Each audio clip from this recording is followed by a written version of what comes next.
Là, je vais finir les patates. Oui. Après, j'attaque la carotte. Après, j'attaque l'haricot. N'arrête jamais. Après la mâche, après la salade. On n'arrête jamais ici. Il y a toujours quelque chose à mettre derrière. Et suivant la saison. Bah oui, on arrache les patates, on met autre chose.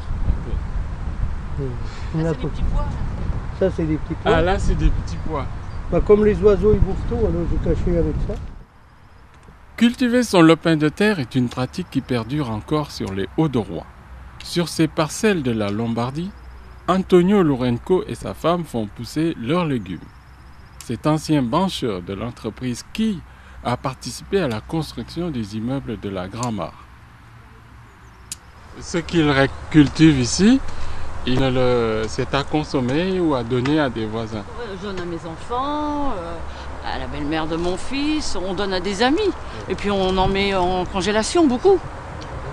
Et puis on mange le restant. Hein. C'est frais. Le jardin ouvrier, ça a beaucoup aidé à faire des économies.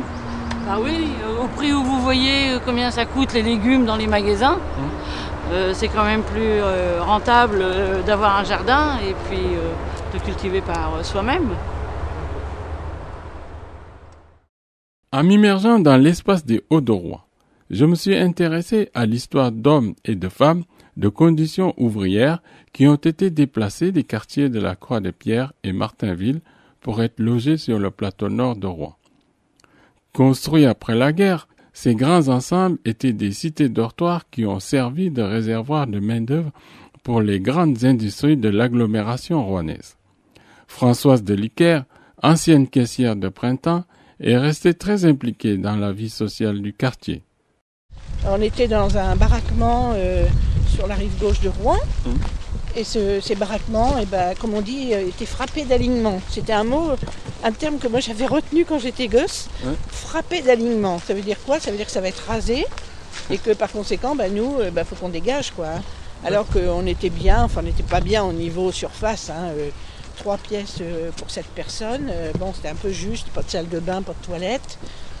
Mais on était bien, on avait une cour. C'était aussi nos racines. Donc quand on est arrivé ici, là c'était pareil, on n'a pas le choix. On nous dit, voilà, c'est là, vous allez habiter là. Bon. À la cité Jardin des Sapins, beaucoup d'ouvriers comme Jean-Marc Massire sont restés très proches de leur maison familiale. Couvreur de son état, c'est avec fierté qu'il a bâti la maison paternelle. Un jour, on nous a dit, cette maison va être à vendre. Puis mes parents qui sont nés ici, je voulais pas que la maison parte de la maison. C'était à eux, je voulais qu'ils la gardent. Alors j'ai fait un sacrifice, eux aussi, et on s'est mis, moi puis le père, on s'est mis d'accord, on a dit on achète la maison. Et j'ai dit par contre tu me la mets à mon nom. Parce que j'ai dit un jour tu me fous dehors, moi je suis à la rue. Et c'est pas la mentalité de la maison, je pense pas. Mais bon donc il a été d'accord, il m'a dit ok fils, t'achètes la maison. Et puis, le principal, c'est que tu nous gardes toute notre vie jusqu'à notre mort, quoi. Alors, avoir une maison, c'est important pour vous? C'est très important parce que c'est un sacrifice de toute la vie, ça. C'est très important d'avoir une maison. Parce que, autrement, notre argent qu'on a gagné dans notre vie, qu'on a sué, qu'on a bossé comme des Turcs, ça sera bouffé puis on n'aura rien. Que la maison, on l'a payée, on l'a sué. On a fait des travaux, je pourrais te montrer des photos avec le père. On a travaillé le samedi et le dimanche pour l'améliorer. Et aujourd'hui, moi, ma maison, c'est mon patrimoine. Dès le début, le quartier a accueilli des travailleurs immigrés venant d'Europe, puis d'Afrique. Par la suite, les rapatriés d'Algérie s'y sont installés. Moi, le souvenir que j'ai aussi, c'est que... alors, on est arrivés, nous, en 60, et 2 ans après, on a vu arriver ce que tout le monde appelait, nous on ne savait pas ce que ça voulait dire, les pieds noirs. Donc les gens rapatriés d'Algérie, qui sont arrivés là. Alors c'était marrant parce que, ici les immeubles étaient en partie occupés, donc ils sont venus beaucoup sur Billorel, ce qu'on appelait la ZUP de Billorel, juste après la passerelle. Mais ils avaient des enfants qui venaient à l'école là. Et il y avait comme du soleil qui arrivait ici, parce qu'ils avaient un accent, parce qu'ils avaient une façon d'être, parce qu'ils étaient très ouverts. Et alors, moi j'avais trouvé ça bien. Et comment êtes-vous arrivé en France? Comment? Par quel chemin À pied, en voiture, par le train, dans le coffre d'une bagnole, pour passer la frontière, tout ça. Et puis, je suis arrivé là. Puis, je reste là, quoi. Le passage n'a pas été trop dur? Ah oui, c'est dur. C'est dur, oui. C'était dur, et puis, il y en a qui restaient dans la montagne. Hein. Dur et cher. Il y en a, ils tombaient, ben, ils n'allaient pas le chercher. Hein. Ils restaient. Hein. Il fallait monter, passer dans les montagnes. Depuis quand êtes-vous arrivé en France? Puis 66. En 1966. Et pourquoi... 65, enfin 65. 65, d'accord. Et pourquoi êtes-vous venu en France? Pour gagner ma vie, Ouais. pour pouvoir manger, m'habiller comme tout le monde.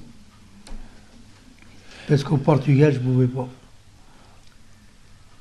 C'était la guerre et puis il fallait se sauver. Quoi. C'était la guerre avec quel régime? Ben, quand Angola a pris l'indépendance, là, Mm. c'était Angola et puis le Portugal. Là. Mm.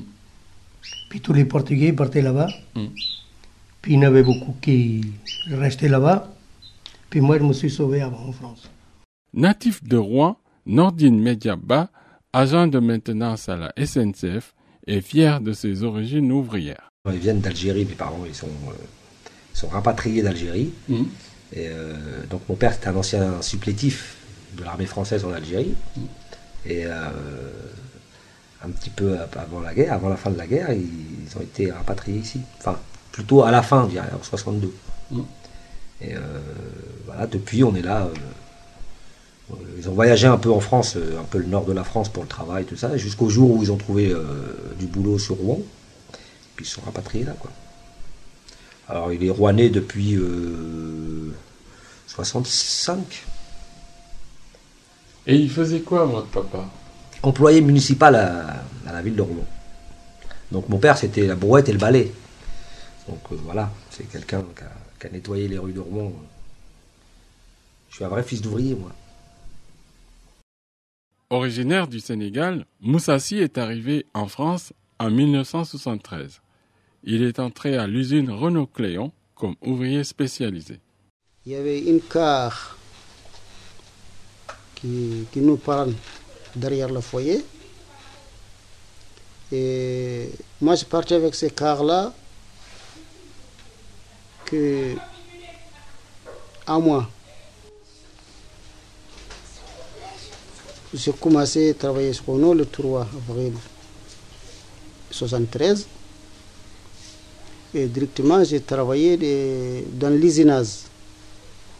Dans l'usinage, ça veut dire c'est les machines qui fabriquent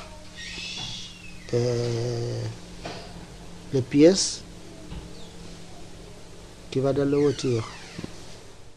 C'est en 1980 que Lionel Lejeune est venu habiter sur les Hauts-de-Rouen. Il a été manœuvre dans le bâtiment avant de devenir technicien de surface à la régie de quartier. Il se souvient de son enfance. Mon rêve, c'était d'être facteur comme mon père. Mais il fallait passer faire des études. Et puis, je me rappelle, quand j'avais pas d'école, je donnais un coup de main à mon père à faire le facteur en campagne, etc. C'était agréable parce qu'on le faisait en vélo. Surtout quand il y avait de la neige. C'est à l'époque où il y avait beaucoup de neige. Ça remonte peut-être à 30 ans. Je ne sais même plus. Et puis, c'était la bonne époque, quoi. Sur le plateau nord de Rouen, il n'y avait que de petites usines où les ouvriers étaient fiers de travailler collectivement. Aujourd'hui, Lucienne Leleu nous amène au parc de la Gilière de Biorel, là où se trouvait l'ancienne briqueterie où elle a travaillé. Sur une brouette, donc on baissait la tête parce que le plafond était un peu bas.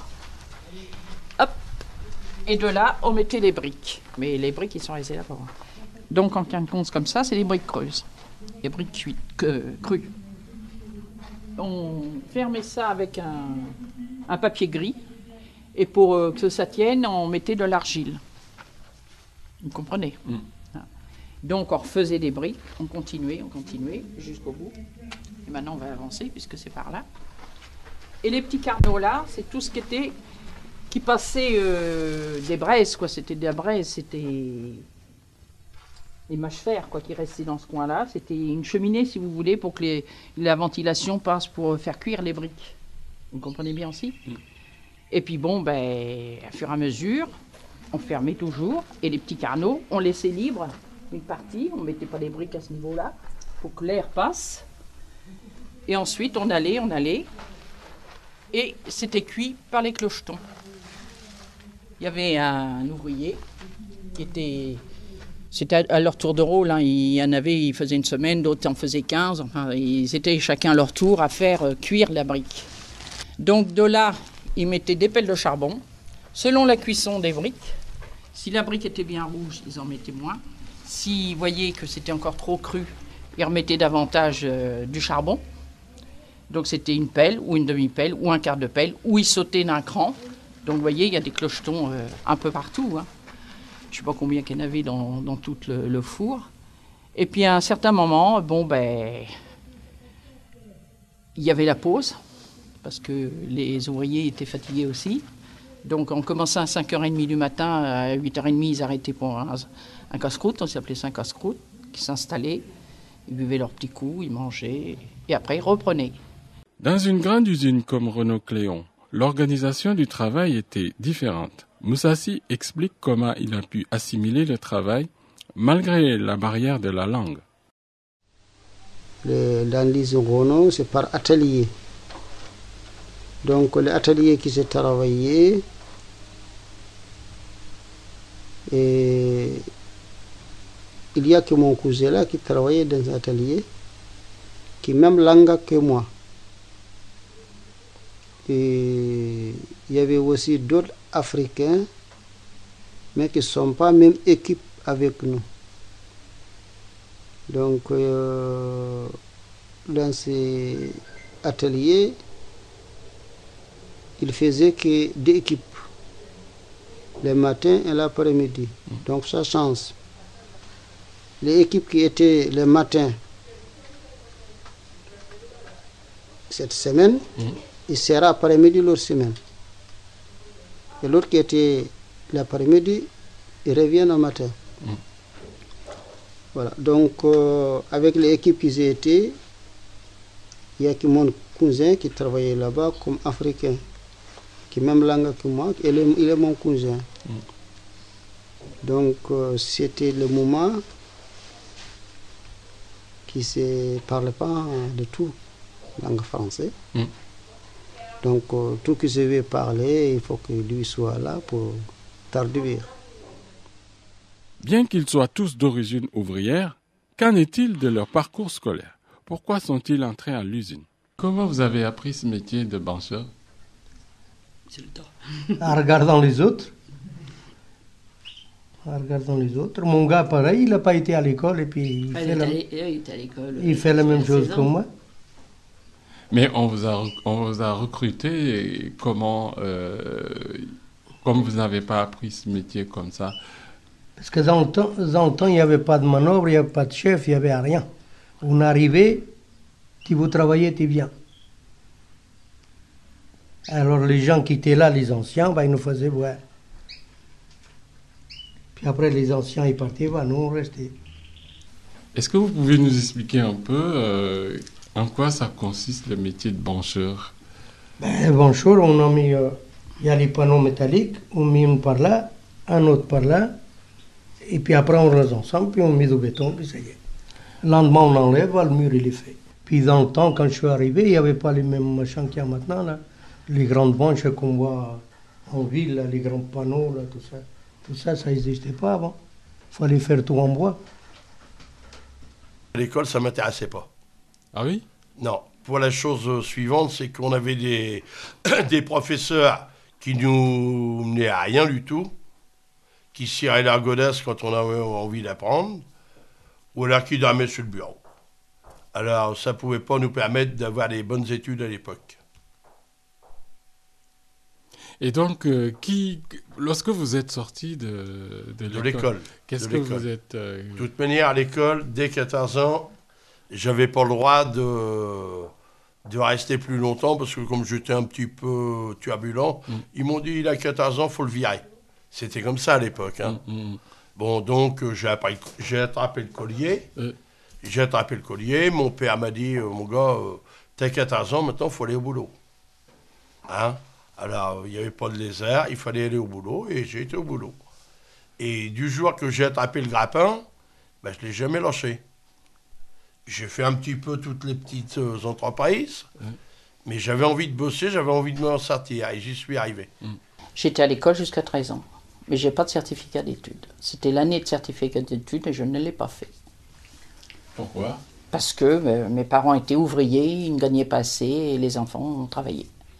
C'est-à-dire mon frère travaillait, ma soeur travaillait, mon autre frère qui a 18 mois de plus que moi travaillait. Et moi, il fallait bien que je travaille pour amener aussi, parce qu'à l'époque, on ne gagnait pas lourd. Mon père, on était logés. À la bricterie, on était logés. On avait des petites maisons. Logés et chauffés, parce qu'on allait chercher notre brouette de charbon à la bricterie. Comme tous les ouvriers qui habitaient la rue du Châtelet. Maintenant, c'est rue de l'Argilière, mais c'était rue du Châtelet à l'époque. Et ils payaient une misère de loyer, parce que les ouvriers ne gagnaient pas lourd. Hein. J'ai eu mon certificat d'études à 14 ans, et puis c'était la culture de ma famille, un peu, c'était ça, il faut absolument avoir son certificat d'études, parce que c'est quand même, c'est bien de l'avoir, hein, ça montre qu'on a quand même, qu'on a travaillé déjà à l'école, et puis c'était quelque chose, le certificat d'études. Hein. Ça et le brevet sportif aussi. Et puis, après, il n'y avait pas de questions à se poser. Hein. Après, il fallait trouver un patron et puis travailler. Nos parents avaient commencé un petit peu plus tôt que nous. Là, nous, on n'allait pas en usine parce que ça commençait déjà... nos parents aspiraient surtout à ce qu'on ait des conditions de travail meilleures. Donc, pensaient que dans les magasins, dans les bureaux, c'était mieux que d'être en usine. Hein. Le travail qui produit de la richesse est valorisé. Cependant, est-il devenu un facteur de promotion sociale? Sabine Dupuis, sociologue à l'école d'architecture de Normandie, nous explique. Je pense que les ouvriers de la génération, des années 50, 60, 70, je pense qu'ils ont connu un changement, une élévation du niveau de vie considérable. Alors bien sûr, ça leur est pas tombé tout cuit dans la bouche. Hein. Je pense que ce sont des générations qui ont fait énormément d'heures supplémentaires, par exemple, pour pouvoir se payer la voiture, la machine à laver le linge et équiper leur logement. Et là, je pense qu'il y a eu une élévation du niveau de vie, pas du pouvoir d'achat peut-être, mais du niveau de vie en termes de confort, en termes d'accès au confort. Je pense que si, il y a eu une élévation du niveau de vie. Maintenant, aujourd'hui, les choses se posent peut-être différemment. Les différents modes d'organisation du travail à l'usine ont intensifié la pénibilité. D'un côté, l'ouvrier a plus d'autonomie, de l'autre, il doit être productif car son usine a des obligations de résultat. Il y avait des chefs qu'on appelle dans l'usinage, on appelle régleur. On n'appelle pas chef, on appelle régleur. Bon, après le régleur, il y a des contremaîtres. Dans le contremaître, il y a des chefs d'atelier. Donc, avec le régleur, c'est lui qui on travaille. C'est lui qui montre, voilà, c'est comme ça que vous devez travailler. Pour que les pièces soient bien, il montre comment il faut faire. Et il reste à côté des personnes quelques minutes jusqu'à qu'il fasse 5 ou 6 pièces. Il contrôle voir si c'est bien. Là, prochainement, il vient, laisse la personne faire tout seul. Dès qu'il a fini, il regarde voir si les pièces sont parfaites.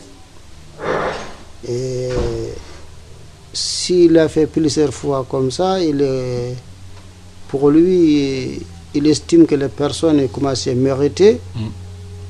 Et quand il y a des changements des outils,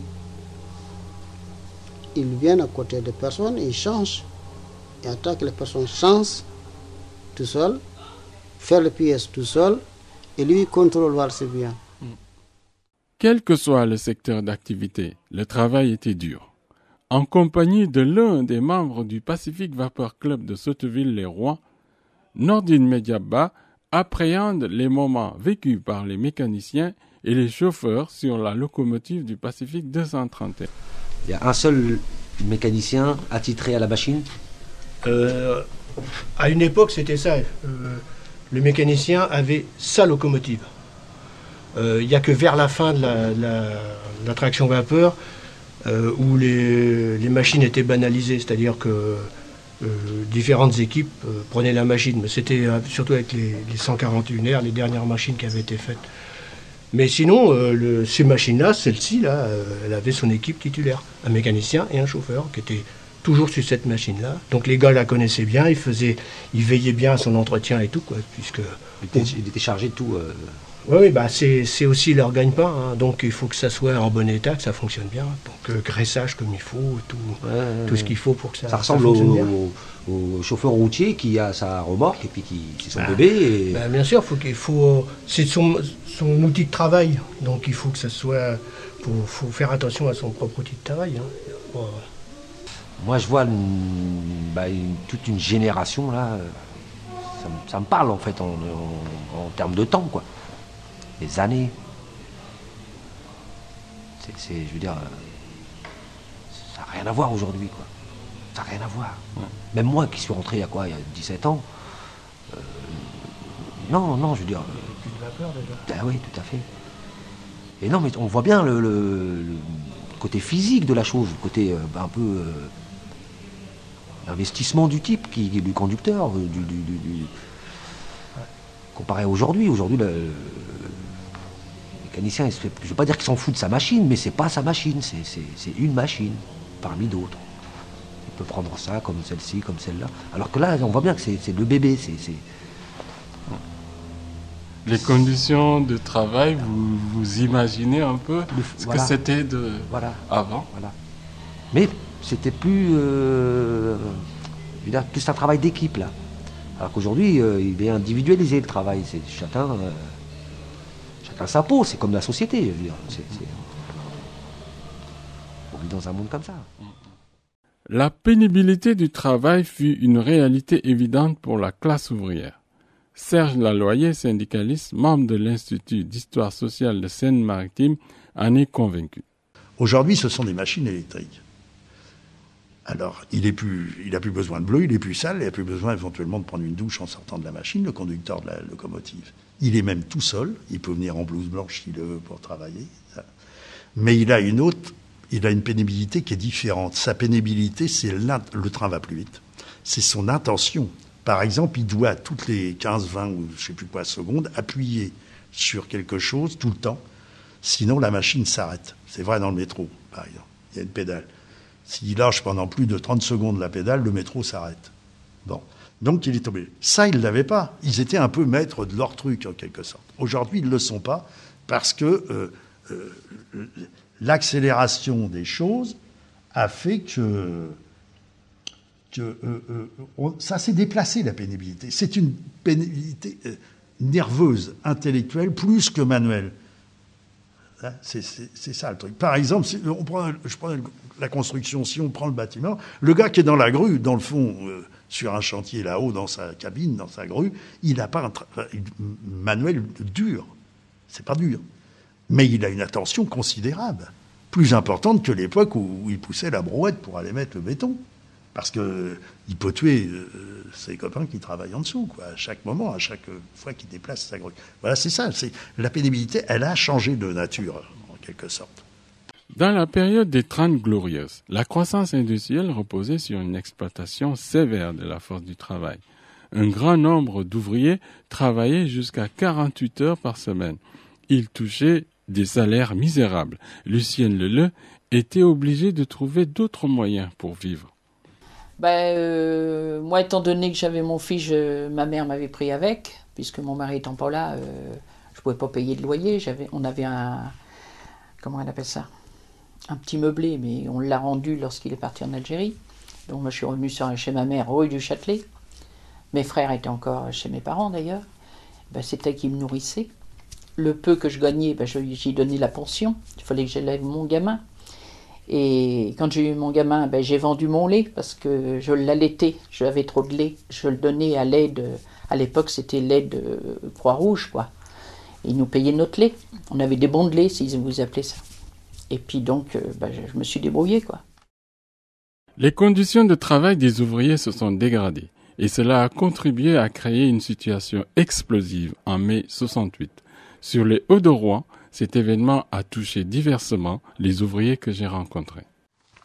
Quand on entend qu'aujourd'hui, on veut faire table rase de mai 68, et ben quand même, pour nous, c'était très important parce que quand on voit quand même tout ce qui a pu changer en matière de salaire, de droit syndical, de durée du travail, d'emploi, mise en place de conventions collectives, le paiement des jours de grève, la sécurité sociale.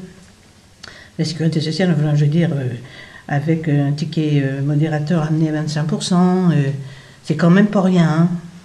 C'est quand même pas rien. Alors évidemment, après, aujourd'hui, nous, on était vraiment très très heureux d'avoir tout ça. Et enfin, tout le monde s'était battu pour l'avoir. Mais aujourd'hui, compte tenu du taux de chômage, ça paraît peut-être pas dérisoire à ce point-là, mais en tout cas, c'était extraordinaire, quoi. Est-ce que vous aviez senti venir cet événement? Non, on ne rappelle pas du tout de ça. Hein, on n'était pas concernés, nous, dans... Bah, qu'est-ce que vous voulez qu'on soit concernés? C'était surtout les étudiants qui avaient fait mai 68. C'était pas les ouvriers. Après, oui, il y a eu les ouvriers qui sont mêlés, mais... Ils arrêtaient les chantiers. Ils arrêtaient les chantiers pour faire leur grève. Hein. On ne parlerait pas de la politique française. De toute façon, on venait d'arriver en France. Déjà, ce n'était pas notre pays, on n'avait rien à voir là-dedans. Et puis, on ne comprenait pas. Alors. On ne comprenait pas ce que ça veut dire, tout ça. On ne pourrait pas refaire un deuxième mai 68. Ça démarrait des étudiants, et là, la classe ouvrière derrière a suivi. Ça a fait un vrai mouvement. Aujourd'hui, les étudiants peuvent dormir dans la rue, la classe ouvrière, elle ne bougera pas. Elle est prise à la gorge, elle ne peut plus bouger. Elle ne peut plus. Avant, ils étaient moins... Je veux dire, ils n'avaient rien, donc ils pouvaient se jeter à la rue. Je veux dire, c'était... Ça ne changeait rien. Aujourd'hui, on leur donne des maisons, tiens, crédit, ceci, cela. On surendette les gens et on les tient à la gorge. Mai 68 n'a pas empêché l'arrivée du chômage de masse après le choc pétrolier de 1974. Le quartier des Hauts-de-Rouen a été touché de plein fouet par cette crise. Là, quand on commençait à voir un tel, il est peut-être en maladie, il est peut-être ci, il est peut-être ça. Non, après ça a commencé, il est licencié. Ah bon, et puis après le chômage qui s'installe et qui dure et qui fait une traînée de poudre. Enfin, vous voyez, par cage d'escalier, vraiment, forcément, ils étaient dans la même entreprise. Alors, voilà, donc ils sont licenciés tous ensemble. Au début, ils se rencontrent, ils s'épaulent, ils voient comment ils vont faire face. Et puis ils ne trouvent pas, et puis voilà, ça commence à sérieusement se dégrader. Et puis ceux qui sont à côté ont tellement peur de vivre la même situation, c'est pas qu'ils deviennent plus solidaires, mais ils se protègent et ils font attention, et ce qui fait que les autres commencent à se sentir exclus. Moi, c'est comme ça que je l'ai vécu. Dans une période où les ouvriers souffrent encore plus, qu'est vraiment devenue cette classe ? Je pense qu'elle existe, je pense qu'elle a vu ses effectifs fondre, diminuer, qu'un certain nombre de personnes qu'on considérait comme des ouvriers aujourd'hui sont des employés dans des métiers relativement peu qualifiés. Et puis je pense aussi qu'il y a un phénomène d'atomisation très grand de par l'évolution du système de production, la robotisation, l'informatisation aussi, je pense.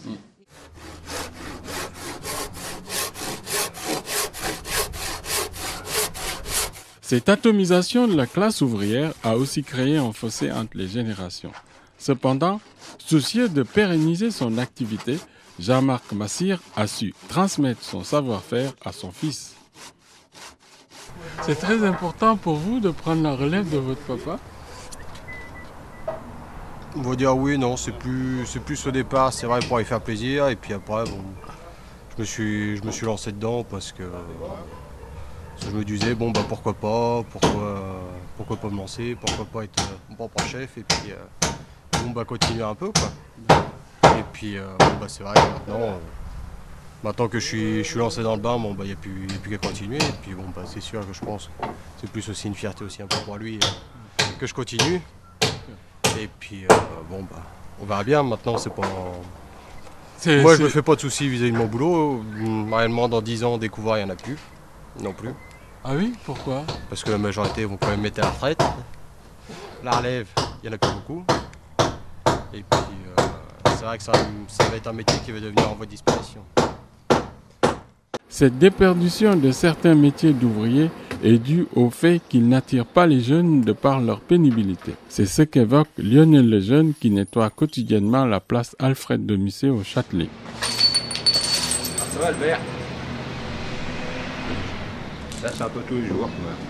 C'est tous les jours comme ça. Il ne sait pas boire un coup sans casser une bouteille. Parfois c'est pire. Ouais, parfois c'est pire, ça veut dire quoi? Oh, il y en a là, il y en a partout. D'accord. Alors, ce boulot c'est pénible. Vous pensez que les gens le font exprès? Par un moment, oui. Moi, on m'a tapé sur l'épaule en me disant t'es payé pour le faire. Ah oui? Ah oui, sinon je serai au chômage. D'accord. Ah oui. Enfin, moi j'ai dit à des jeunes il y a très longtemps, il y a très longtemps que. Enfin, ils m'ont vu faire ça et puis ils m'ont dit ce boulot-là, je le ferai pas pour le prix que tu as. Ah oui? Ah oui, mais il y a très longtemps. Hein. C'était encore enfant à l'époque. Loin de se laisser écraser par la dévalorisation de leur métier, les ouvriers que j'ai rencontrés se sentent dépositaires d'une mémoire commune. Les traces de leur passé demeurent bien présentes sur le quartier des Hauts-de-Rouen, dont ils ont contribué à forger l'image. Reste à savoir quelle place occupera cette mémoire dans le futur du quartier. C'était la bonne époque, hein. Et puis